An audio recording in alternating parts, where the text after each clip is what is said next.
Welcome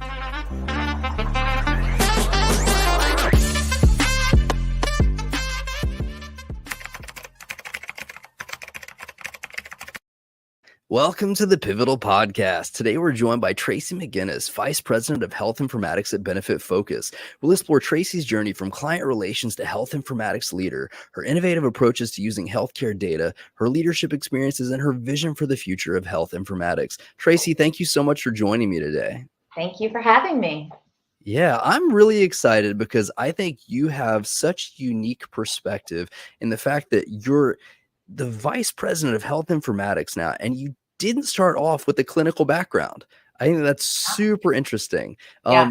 So with that, can you dive in and just tell me, like, how did your early experience, where did you start off in your career? And then how did your experiences lead you to where you are today? Well, it's a long journey, so I'll try to keep it brief. But I started my career on the insurance side of things, more in property and casualty. So working for a very large, nationally known insurance company, everybody's favorite neighbor, and everybody knows Jake. So I'll leave it at that. But I started there really entry level. I was 19 years old and worked my way up through the corporate side of things into different roles, administrative roles, and eventually made my way into procurement, which landed me working with a lot of data. I was looking at all types of data from a logistics perspective and ordering equipment and organizing how we were going to get, computers and laptops out to thousands of agents and employees. And so that was really my first start into just understanding how to utilize data to solve business problems. And I fell in love immediately with Excel, and I was, I'm a kind of a nerd. I love building things. And so that was really my early foray into using data to solve business challenges. However, that insurance company is headquartered in a very cold part of the country. So I decided, years down the road, that I needed to live by the beach, and that brought me to Charleston. And again, working for, another company, not in healthcare, but using data to really understand how to solve some business challenges. And then eventually it landed me at Benefitfocus, and Benefitfocus is in, the benefits administration space from a software side of things, but they also have a data analytics side of the house that brings in claim data. And I found myself in a client success role on that team. And the minute I started working in healthcare data, it was just like light bulbs going off everywhere of, wow, this data is really powerful. We use it on behalf of our clients to help them understand the cost of healthcare, why they're spending what they're spending, how to manage their costs. But for me, I became very passionate about how to use that data to solve bigger challenges, for our clients for sure. But how can we connect that data into better member experiences? And so that journey at Benefitfocus began about 7 years ago. And ever since then, I've had a few career shifts in that time. I left Benefitfocus and came back. Just found myself really attracted to healthcare data and not having the clinical background, trying to get into, like, how can I just learn as much as I possibly can and get smart with this data to help our customers, but also potentially look at the bigger picture of how can we change healthcare in America. Yeah, that's super interesting. For anybody who doesn't know, can you explain a little bit about what Benefitfocus does? Yeah, for sure. So Benefitfocus's main software product is a benefits administration platform. So if you work for an employer who offers health insurance, vision, dental, et cetera, they might use a product like Benefitfocus for their employees to go and enroll in their benefits, open enrollment every year. So that's part of what we do. We have a whole health plan side of the business, an employer side of the business, and then our claim data side of the business, excuse me, that we call Health Insights, is where we take claim data from those clients and we integrate it into a platform. And so that's another product that we offer called Health Insights. That product is a standalone software solution for our employers and brokers and third-party administrators to understand data from a health plan perspective, what they're spending, why they're spending it, and what they can do about it. But we also use that data to connect back into our benefits administration experience for member use, to understand their utilization and how that impacts the benefit choices that they have. Wow. Okay. So as you're diving into this, when you're first getting into using data, what were there anything that was there anything that really surprised you when it came to like how data was being leveraged in healthcare or in benefits administration specifically? So many things that surprised me. First, just the sheer volume of it, the amount of data that's there, even for a mid-sized employer. We're talking millions of rows of data, claim level data, member level data, and then all of the additional like enrichments of things that you can do to that data to make sure it's bringing value from either a predictive modeling perspective, how you can group members together and cohorts of people together to understand how chronic conditions might be playing into your healthcare costs. I mean, I could go on ad nauseum for all the different ways that data can be used and the amount that's there. But I would say the thing that shocked me is just as a healthcare consumer prior to working at Benefitfocus, you don't really think about when I go to the doctor, where does that data end up in the ecosystem and what can be done with it for good. I have a very positive outlook on data use. I know a lot of people get scared when you start talking about the level of detail, and of course we take things very seriously like HIPAA and data security and all those things. But at the aggregate level, that data can be used to solve so many cost challenges. It can be used to drive utilization, to lower cost options for members. It can be used to improve, what access people have to healthcare, where they're going to the doctor, where they're having surgery, making sure they're selecting the highest level quality providers for the most cost-effective choices in their area. And when you unlock just the power of what that data can do, it really is just unbelievable. The level of detail and the level of experience that you can give not only to a member, but as an employer, how you can use that data to really manage the second highest line item expense for your company under payroll is healthcare. So what I like to say is every company, regardless of what industry you're in, if you are a self-funded plan, you are also a healthcare company. And so that's how you have to look at the data. Wow. It sounds like so there are some really tangible benefits I'm hearing there. It's access to better healthcare at reduced cost, and then more efficiency and reduced cost also for employers themselves. Yeah, absolutely. I mean, it's really understanding. It's pretty unbelievable when we get a new client in who maybe hasn't had access to their data before, maybe prior to coming to Benefitfocus or another data analytics company that offers similar solutions. We used to get a report once a year from our claims administrator, or we get a report once a year or once a quarter from our broker that kind of tells us what we're spending. But to not have insight as a fiduciary, and also just, as an administrator trying to manage costs of your plan, imagine if you went to the grocery store and you had no idea what the cost of the groceries were that you were buying, and you found out a year later what you spent. That would be a really challenging problem for most of us to deal with.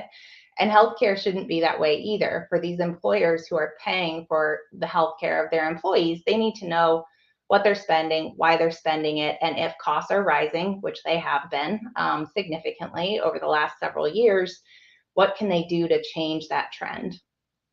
Wow. Wow. So do you feel like coming from not having the healthcare background has shaped your perspective on, and maybe even in a way that's given you like an outside, like an advantage almost from having more of an objective perspective, possibly? I think so. I like to think so. I think not having a clinical background has allowed me to bring a more tactical approach, looking at healthcare or the cost of healthcare from a business problem that you're trying to solve versus a clinical problem or a medical problem. Not saying those aren't also issues that should be thought about, But I do believe my perspective has allowed me to think about it a little more broadly, from a perspective of, any type of expense that you're trying to figure out how to change a trend on with data. It doesn't have to be healthcare, but because I've had those experiences, and at State Farm, I was trying to figure out how do we optimize our inventory expense, or what we're paying for semi trucks to bring, thousands of laptops to across the country, and having to think about how you use data to reduce cost, no matter what the thing is you're trying to reduce. I do think has brought an interesting perspective to healthcare, because I'm not necessarily thinking about it from the perspective of an insurance carrier or a provider. I'm thinking about it more as a business problem. Yeah, and I mean, that ties into that aligns, I guess, with your educational background, right? Yeah, yeah, it does. So I received my undergraduate degree in business management. Again, because I like to take the untraditional way to do things sometimes. I got my undergrad degree a little later in life. I was in my early 30s when I finally got my degree. I had started a family young and started a career young, and so it took me a little bit longer to get that done. And then when I came to Benefitfocus and really, became passionate about healthcare and healthcare data, frankly, I want to be smart. I want to be smarter about everything that we do in my own personal knowledge and development. So I recently went and got my MS in healthcare informatics and analytics from Tufts School of Medicine, and just graduated last month, actually. So Yeah, congratulations. yeah, thank you. I feel like as long as I've gone to school, I should be a doctor. And at the ages I've gotten degrees, I certainly should be, probably working in a hospital or something, or have a doctor title, but I don't. Yeah. So let me ask you this, because I've had conversations just over the last few days with some various educators and different programs around the country. Um, I know, and I was focusing on my conversation with them about uh, what different programs, or I guess, how do you gauge your programming to make sure people are coming out of this, educational experience with hands-on relevant skills, right?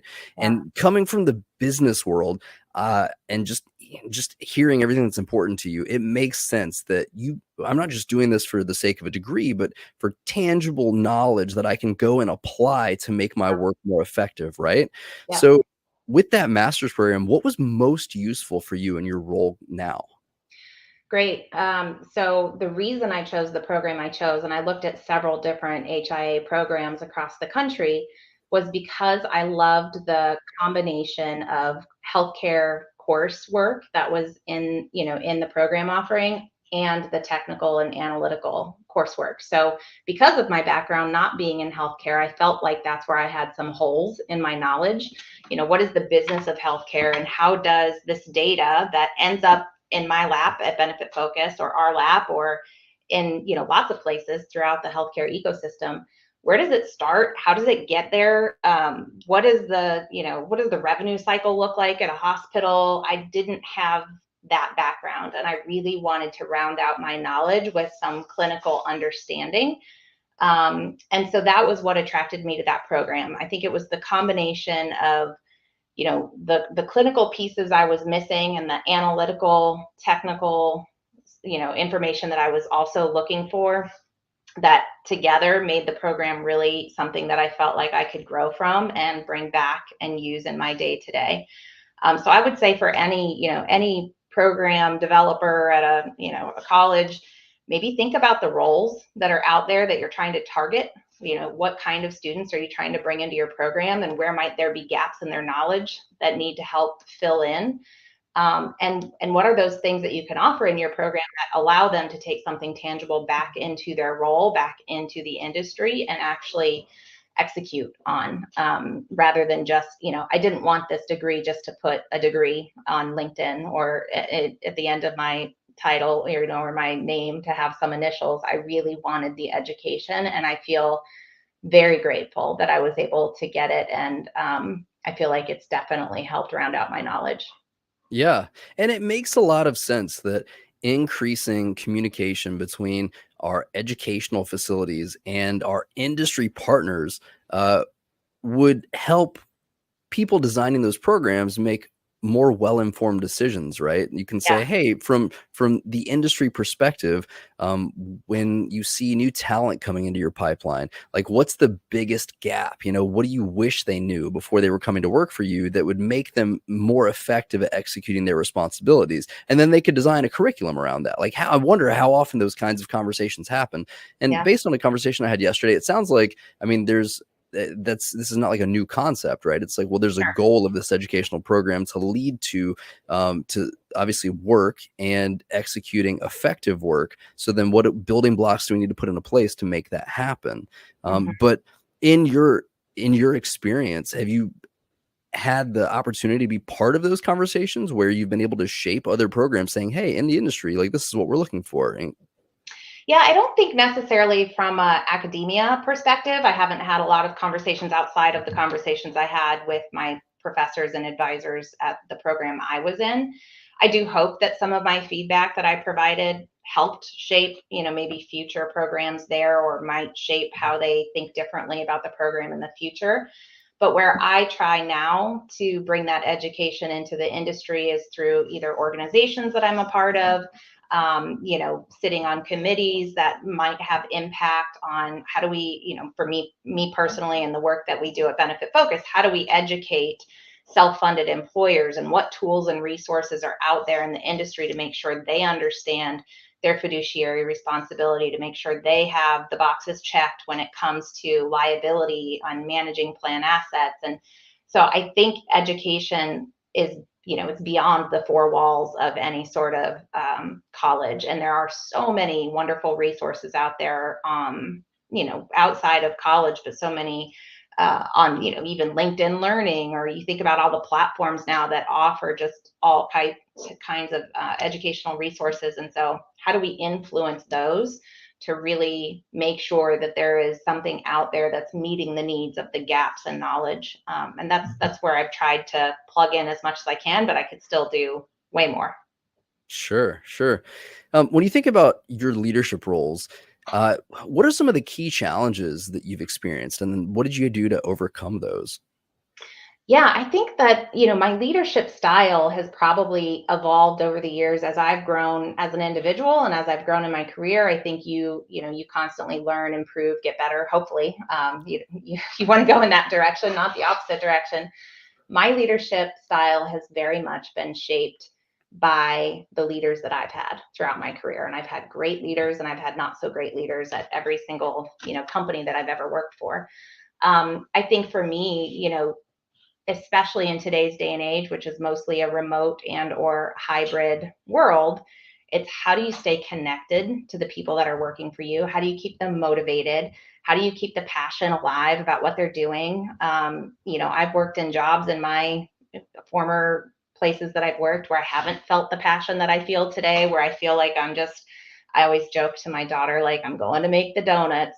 That's like an old reference from the 1980s, but the Dunkin' Donuts commercial where the guy's like just trudging in and out of the house to go to make the donuts. And I don't ever want to feel that way about a job. And I don't want the people that work for me or work in our organization to ever feel that way. I want them, everybody's going to have bad days, but you want to come to work feeling excited, invigorated, motivated, supported. So my leadership style is very much, how do I make sure the folks that work in our organization feel supported? They feel, that they're learning, they're growing, they have a path, and they want to show up to work every day. Keeping that connection amongst the team in a hybrid remote environment and being spread across the country is also, a challenge to overcome. So communication becomes key, empathy becomes key, and emotional intelligence become key. And I think if you can lead with those three things in mind and making sure that you're staying connected to your team in whatever ways possible and meeting them where they are and how they need to be communicated to, it becomes very much about them and what they need, not about me and what I need. So I try to lead with that. Yeah, that's amazing. I think that obviously there are a lot of really, really relevant, really powerful things there, but one of the things that jumped out at me was that pathway, knowing, hey, here's where I'm going in the Yeah. future, and this is how I'm going to get there, that, at least for me, would be really, really motivating, right? And instead of feeling like, okay, I'm doing this thing right now, but what does this mean for me long term? Hmm. Yeah, I think, and this is something that as a leader working in an organization, I don't obviously own the company that I work for, but I would say it's one thing that Benefit Focus and Voya does really well. They have so many resources out there for leadership development, for growth opportunities, even outside of your role, your day-to-day role. They're very invested in how do we make our communities better? What volunteer opportunities are there? I mean, Voya gives us a week of paid time every year for volunteering to just go out and make your community better. And I think finding that purpose, not just in your job and in your role, but in where you're spending the majority of your life, because let's face it, that's where you're spending the majority of your working life. You have to feel purposeful in what you're doing, and the resources and organizations and employee committees that are offered and their diversity and inclusion efforts, like all of those things really feed a rounded out employee experience of feeling connected, feeling like you have purpose, and feeling like the work you're doing is making some sort of difference in the world. Yes. Thank you for that. Because everything that I do comes back to this core belief that we've all been created for purpose and equipped with gifts and talents and abilities, or aptitudes, some might call them, to accomplish that purpose, right? And not everybody is going to find their life's mission and purpose in the work that they do. But to your point, you spend the bulk of your waking hours at work. So Yeah, when you can get that in alignment with the way you've been wired, your engagement at work goes up, your productivity goes up, retention goes up. So that's benefit for you and for the organization you're working with. But yeah, it doesn't stop there, right? There are ripple effects to our families, to our communities, to our friendships, just all these things. Because when we're more engaged and we're happier with what we're doing for our, like, the bulk of our waking hours, then I don't know, I'm able to be more present and more positive, more joyful, even like in how I, partner with my spouse, how I parent my children, all these other things. and you can share it with them. I mean, that's one of the things that I've done in the last several years with my kids. When we sit around at the dinner table at night, every night, we start our dinner conversation with three good things. And so we all, we have to go around the table and just say three good things that happened to us that day. And I think that just always bringing that positivity, whether it's your family life, your work life, most of our team meetings at Benefit Focus, we start with celebrations. So letting people have the opportunity to give positive praise to their colleagues on something that they did or a problem that they helped somebody with, and spending the first 10 minutes of every meeting with celebratory praise towards your team or your colleagues or somebody else that, maybe in another part of the organization that did something for you or for a client. It's just has such a positive ripple effect into the morale of the organization.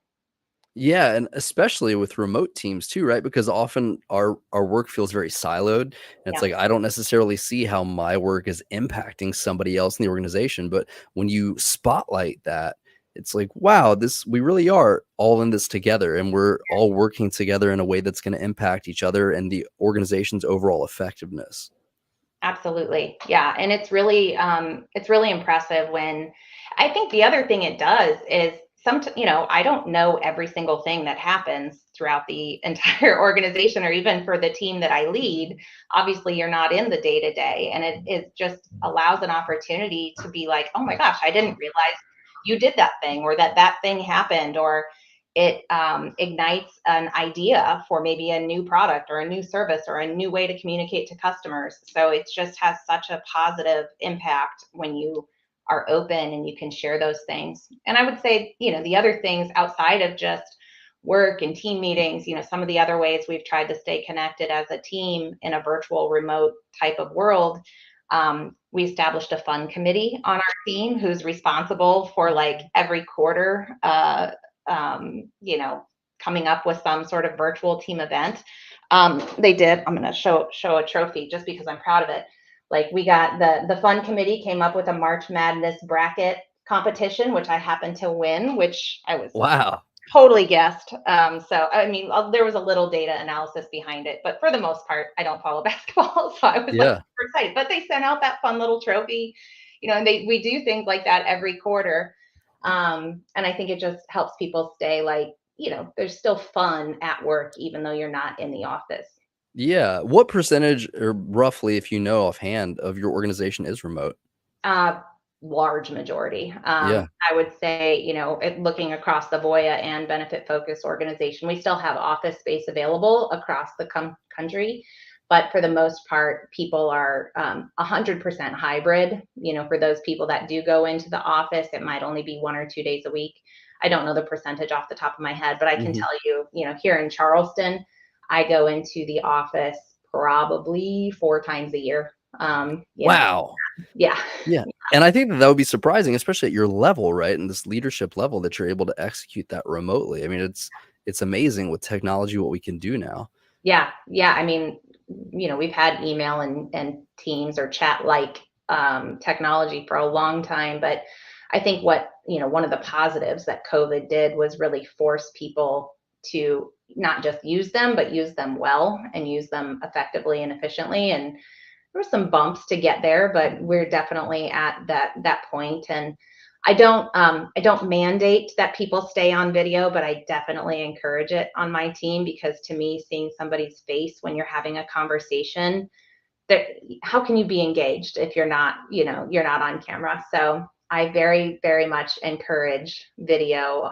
And I know not every organization does, but I don't care if you have your hair in a ponytail or if you're wearing a t-shirt, or if you're wearing sweatpants. Like, I want to see your face when we're talking. And I think that has also helped with engagement. Yeah, absolutely. So, in your role right now as the VP of Health Informatics, how do you measure success? Yeah, I mean, I think really any leader, no matter what organization you're leading, we have clear objectives that I set at the beginning of the year, and really it was looking at what are the things that we need to improve, where are the areas that we have opportunity to make things better for our customers, for our product, for the service. And I outlined, I think there's maybe 8 objectives that are across the category, and I just set a goal for each of them, something that's measurable, and where are we now and where can we be by the end of the year, and what are sort of like the subtasks under each of those things that we would need to do to get there.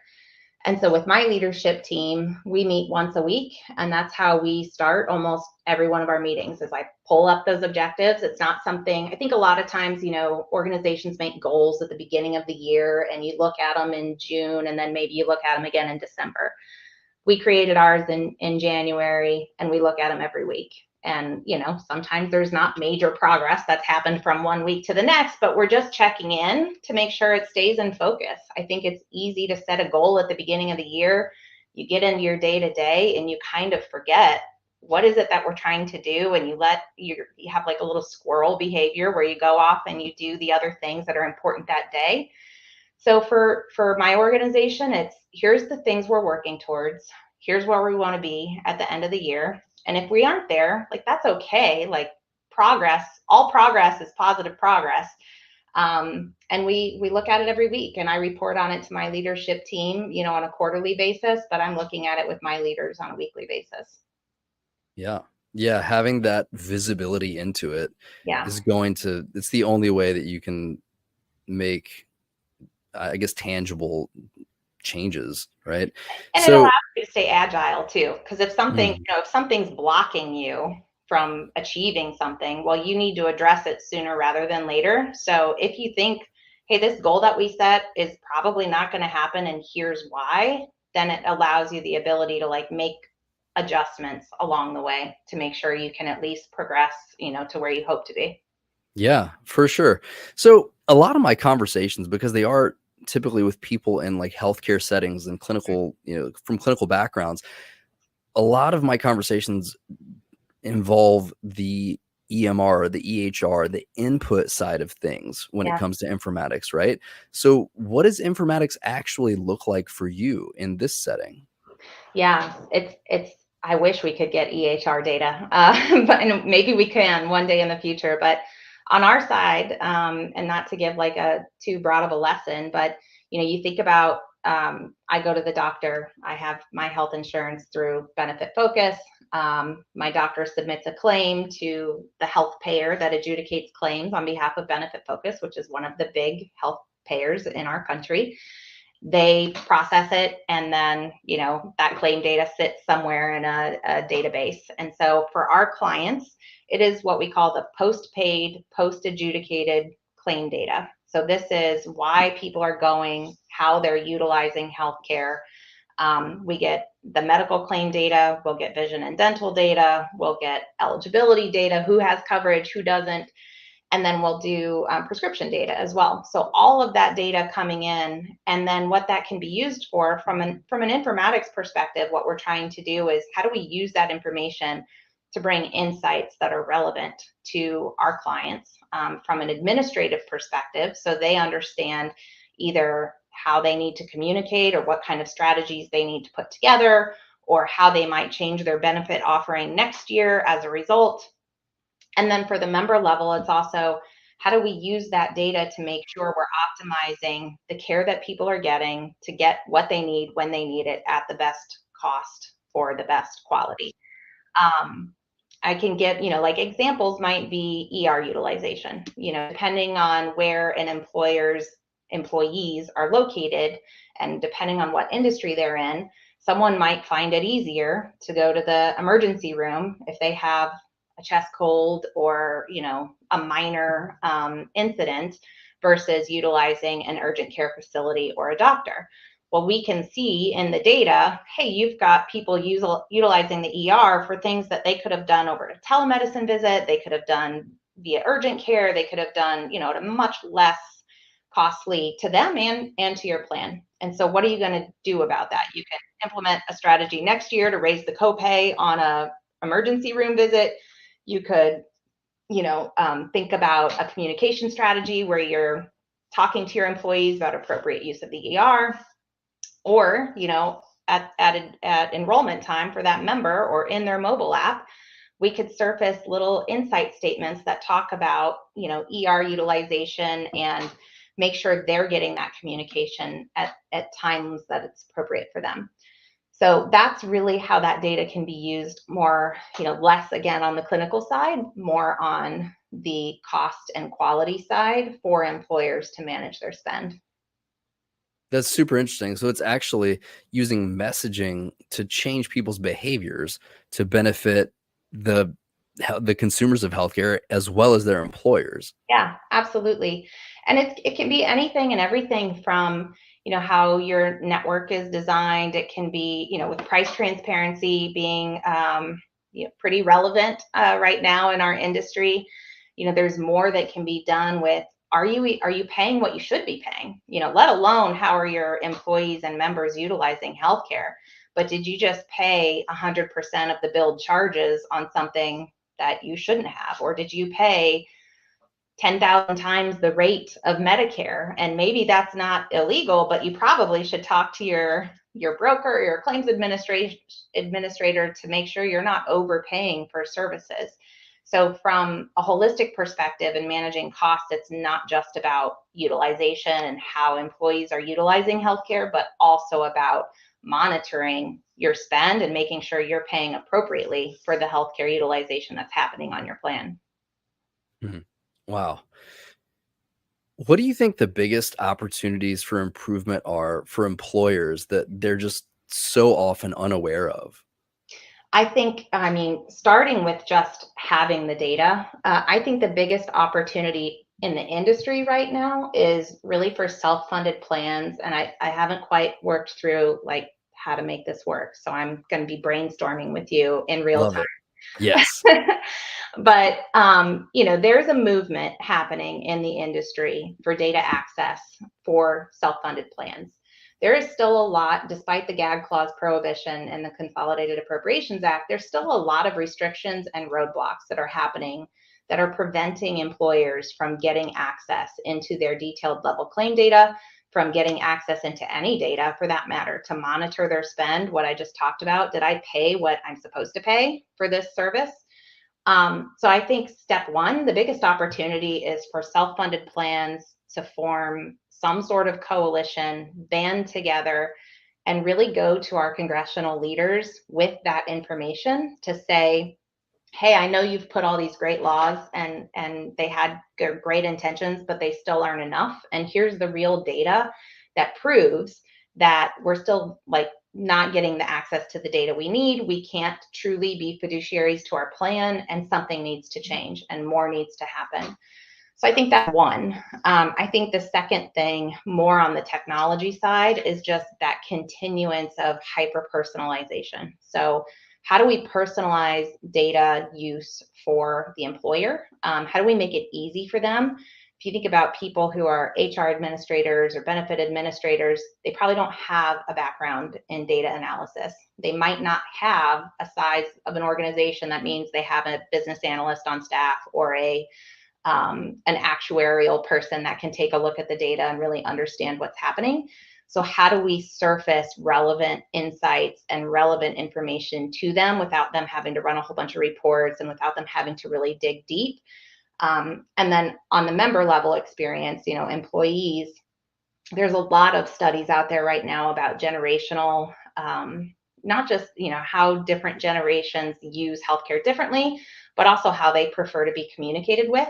And so we have all the technology. We have a web-based software application. We have mobile phones. We have email. We have, text messaging. How can we make sure we're communicating relevant messages to the employees to help them choose the best benefits, make the best decisions, save the most money for their families? Ultimately, what we want to do is put money back in the pockets of the employers so they can use that money instead to increase wages. Let's stop making people go bankrupt in America because healthcare expenses are out of control and have risen at 2 times the rate of wages over the last 10 years and 3 times the rate of inflation. That money should be going back in the pockets of employees, and employers have the power, if they have the data, to start reversing that trend. That's so interesting. It sounds like there's a real tension between protecting patient privacy and providing data so that employers know what they're actually spending their money on. Yeah, it's a fine line, and I think, for example, we use claim data at Benefitfocus in what we call our decision support tool. And so for me, when I go in and I go to elect my medical benefits for the upcoming year, I can authorize the use of my personal claims data to feed into that tool to help me, based on my actual utilization from the previous year, say, okay, if this is my utilization and I expect this to be my utilization or close to next year, this is what my out-of-pocket costs will look like in the HDHP plan versus the PPO plan. These are some of the supplemental health benefits I should consider electing. And that tool just becomes very robust. It helps me understand, if I decide to contribute more to an HSA, maybe I can also, maybe it's not as much as the premium for the PPO, and I can put the difference in a retirement account, or I can put the difference in an emergency savings fund. So those decision support tools are very powerful, but we do get the members' authorization for their use of the claim data in them. So that line with HIPAA is there, and you have to, be careful in how you think about messaging so it doesn't scare people away. You can't, obviously there's, certain procedures or diagnoses or things that are incredibly sensitive that you wouldn't use in any sort of analysis or messaging, but then there's other ways that you can aggregate the data to still provide value at both the member and employer experience. Yeah, absolutely. Using data to help people make informed decisions. Yep, that's it. I love that. So, okay, so that's from the employer perspective. What about from the talent perspective as a leader? I don't know, what's a big challenge that you've seen throughout your career in terms of finding the right talent? Is there a certain skill set you wish people had or mindset that you wish people would adopt when coming in? Yeah, it's really interesting because I think when we go to hire on our team now, our gut is to say, oh, we want people with a healthcare background, or we want people who have deep knowledge of healthcare data. But then I think, well, I didn't have that and I'm doing okay. So Right. I'm always trying to balance, like, that would be great to have, yes, we're looking for that experience if we can find someone who has that technical aptitude or clinical background, or so that element is there.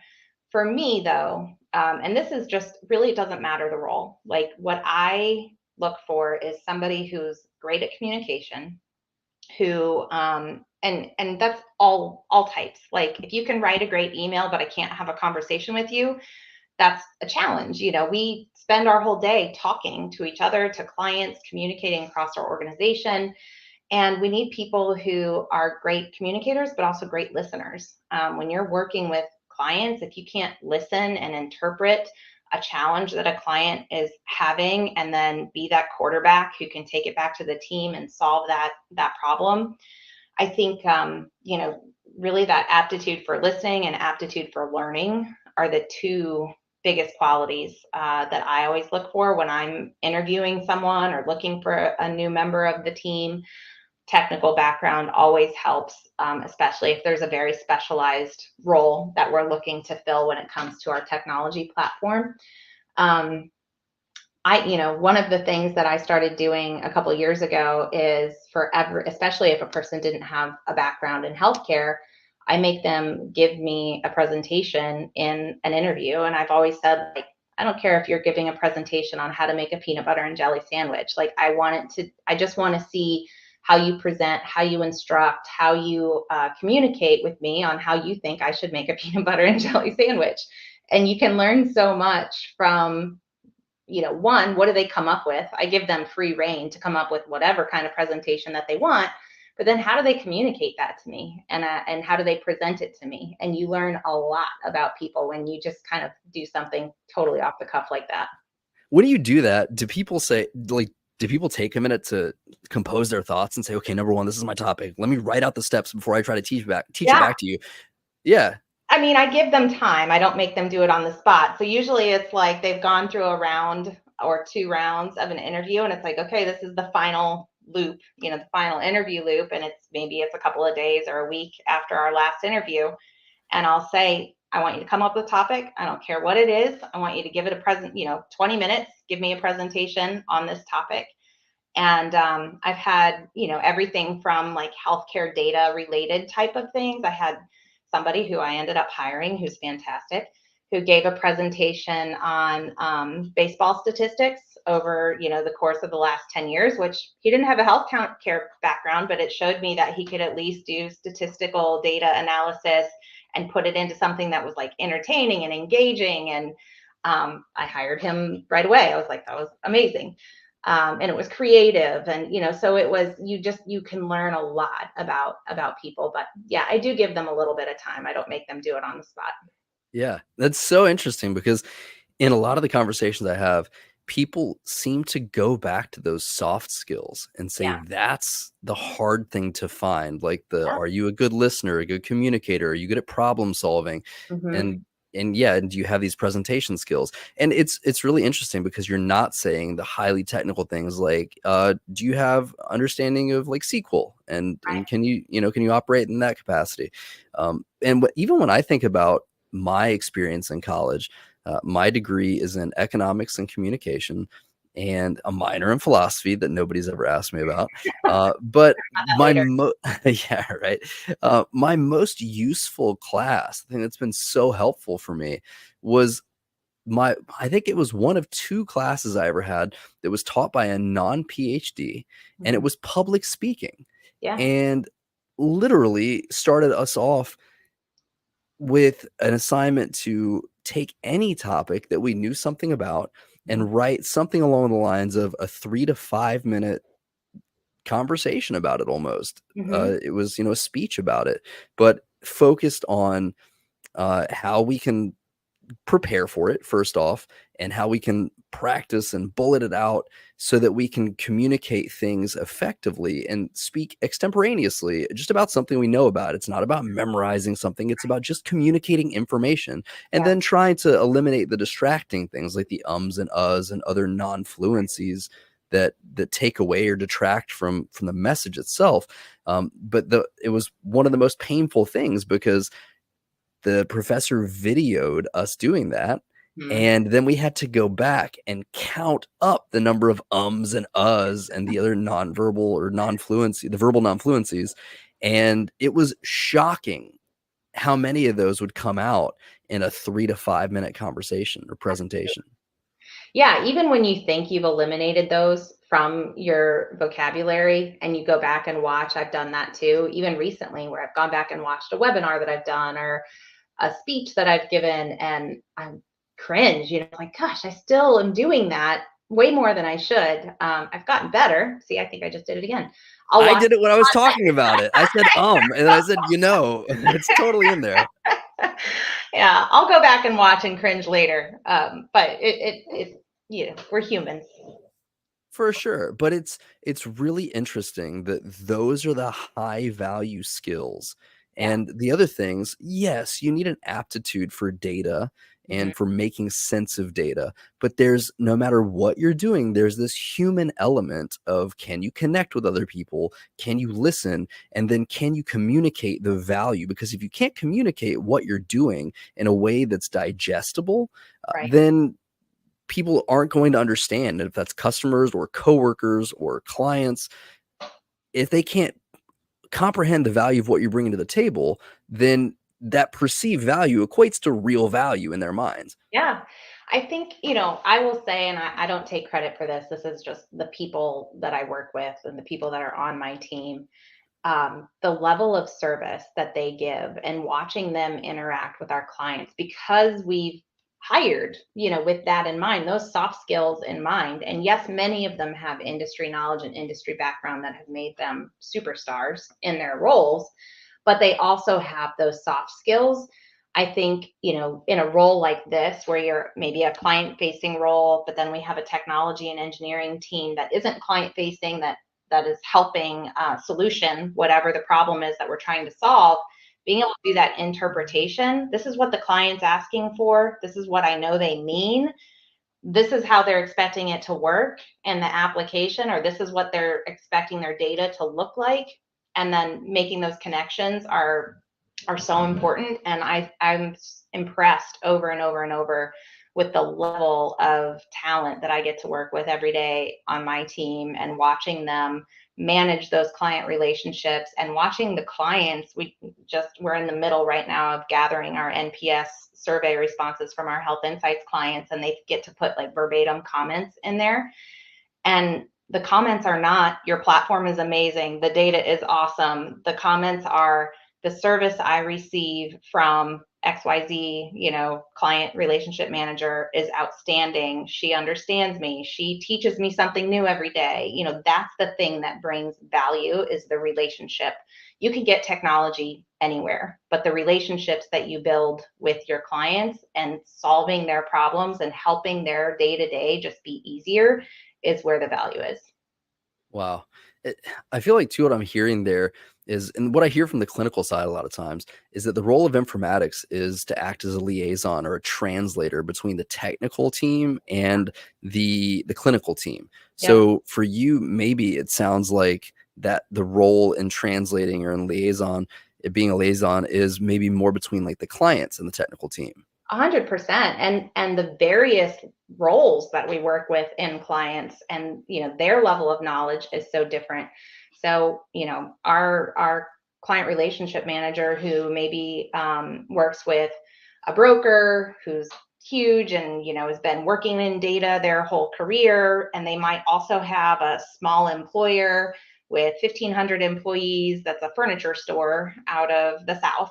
And the level of knowledge that you're working with there, and being able to have one conversation with your one client and turn around and have another conversation with the other, and interpret, their needs and the value that they're getting out of the data, and knowing that what the broker needs is very different than what the employer needs, and then, bringing that all together. I think what you said, like the interpreter / liaison type of role, is 100% where the value is when you're talking with something that's very technical like data, but making it make sense to somebody who's not a data person, but yet still bringing value with it. Absolutely. Wow. So if we shift our focus to the future a little bit, is there anything that you're really excited about that you've kind of seen out there that's coming down the line in the next few years? I mean, obviously, everything that's happening with AI and machine learning, I think the implications for healthcare are huge. I think it's going to take a while before we see it make its way into my industry, working more on the claim data employer side. But I think what it will be able to do on the clinical side of things, in the doctor's office, in the hospital, improving people's access to care, early detection of, disease, or I think that in and of itself is just a huge, huge thing that's already changing the industry, and it will continue to change. I think those same concepts will make their way into things like how we enroll for benefits, and how we, I would love to get to a point where our platform was just somewhere somebody could go and say, type in, generative AI, chat GPT style, show me the top 5 chronic conditions in 2023 for my member population in California, and it just does it. That would be amazing. I think we'll get there eventually. But there's a lot of considerations, when you're using AI, when you're using machine learning, especially on sensitive data like healthcare data. You have to make sure, one, it's telling the truth, because we call it artificial intelligence, but it's learning, and it's not always intelligent. So making sure you've done the testing, and you have all the protocols in place to make sure that data is actually providing the results it should provide, is, it's a long journey, and it's not one that should be taken fast. It should be taken with care and caution. And so that's our approach to it, is yes, we will get there. We're implementing AI where it makes sense in things like, other products at Benefitfocus, our service center and our chat bots and things like that. But when we're actually talking about data for members, we're moving cautiously on that side. Yeah, as I'm sure they appreciate. We Yes, don't want the hallucinations informing our decisions. correct. That is correct. That's good. So shifting from a future focus to the present, I'm sure that your role can be pretty demanding, right? So how do you manage your work-life balance? Especially, like, a lot of people think, oh, if I'm working remotely, that's going to be so easy because I'm at home. I don't have, the burden of a commute and all these different things. But sometimes it's hard to have that separation between work and home, right? So yeah, what does it look like to have a work-life balance for you?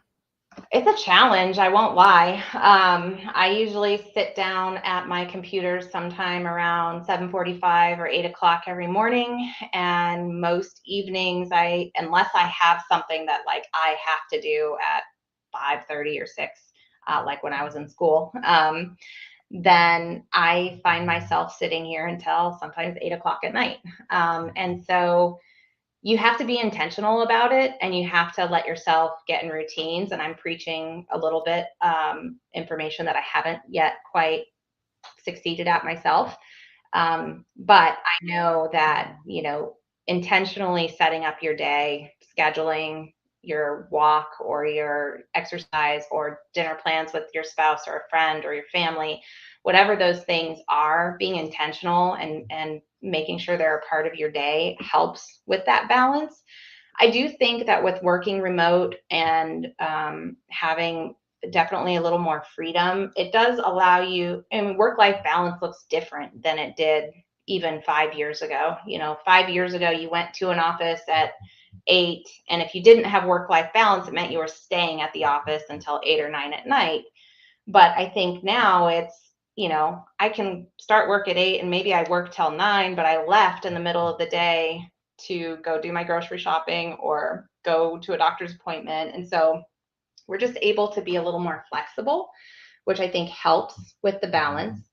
but you still have to be intentional with making sure you're taking time for yourself, in whatever way, shape, or form that is. Mental health, physical health, financial health, all of those things are really important to give time and effort to. Yeah, absolutely. I hear a lot of intentionality in all these areas. And I think it's so important because when we're not intentional about anything, we kind of default to like the lowest possible, like this is the absolute minimum required to just keep going. Right. And I don't think that's where any of us would choose to operate. Like I'm at the lowest possible thing that's just sustaining me. It's like, no, I want to thrive. I don't want to just barely eke by. Yeah.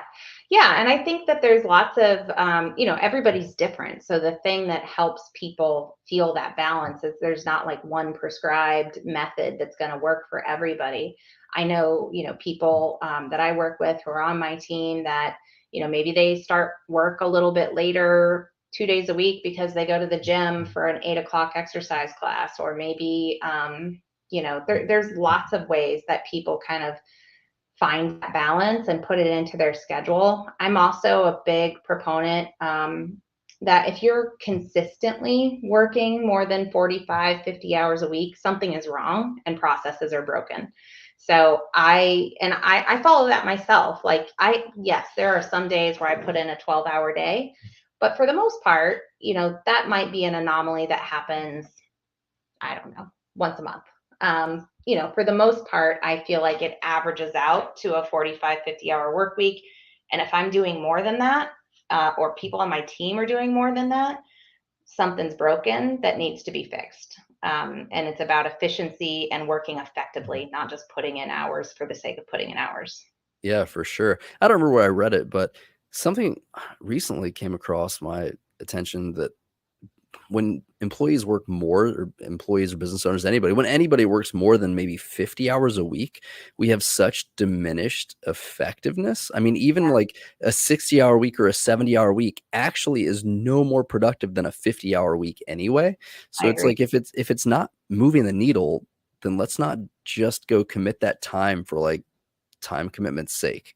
Right. And it doesn't prove anything, because I don't care if you're a VP or you're the janitor, like putting in 60 hours a week or 70 hours a week doesn't prove that I'm better at my job than the person who's putting in 45 hours a week or 50 hours a week. They probably are better at their job because they've learned how to do it more efficiently. They are more refreshed and mentally probably sharp than I am by, hour 51 of my week. I'm like dragging. So I think there's a lot of truth to that. And I think part of it is just our culture as Americans. We have this culture of like you have to work hard and work. Of course, you work hard, but like work long. We equate working long to working hard, and I don't think they're the same things. Yeah, I agree 100%. Well, Traci, thank you so much for joining me today. I've really enjoyed this conversation, and I really love your unique perspective from your background here. And I think a lot of people are going to get a lot of value out of this. So thank you for being here. Thank you for having me. This was a lot of fun. Yeah, absolutely.